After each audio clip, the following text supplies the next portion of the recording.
Love, paano nyo nailaban yung ilang years na relationship? Paano nyo nailaban? Pinaglaban lang. Hindi lang sumuko. Pero dapat siguro number one pinakasagot dyan. Pares kayo that may ginagawa sa buhay. Bukod sa relasyon nyo, meron kayong sari-sariling ginagawa. Oo, kasi para ang focus mo sa career mo at the same time relationship mo, yung isa ganun din. Ngayon, ang nangyayari kasi kapag yung isa lang yung may ginagawa, Yung isa, hindi naman lagi na lang naninita.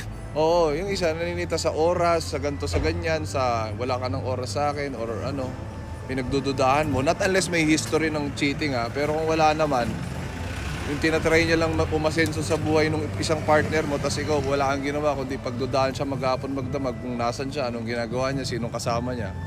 Nakaka-defocus sa relationship. Tapos ayun, parehas lang kaming busy ni B. Tapos at the end of the day, nag-uusap kami palagi kapag kamusta yung araw niya, kamusta yung araw Tsaka ko. naranasan ko nung mga bago Nag-uusap pa lang kami tayo. ng umaga. Oh. Nung mga bago pa lang kami ni Kong, siya pa lang yung talagang may karir. Ako wala, nasa bahay lang. So, yun nga lagi kami nag-aaway kasi wala akong ginagawa. Nasisit ako lang. Yung, alam mo yun, nakafocus lang ako sa kanya. So, parang lagi Check mo kong wait napapansin yung mga ginagawa niya na ba't ganito, ba wala ka ng time sa akin.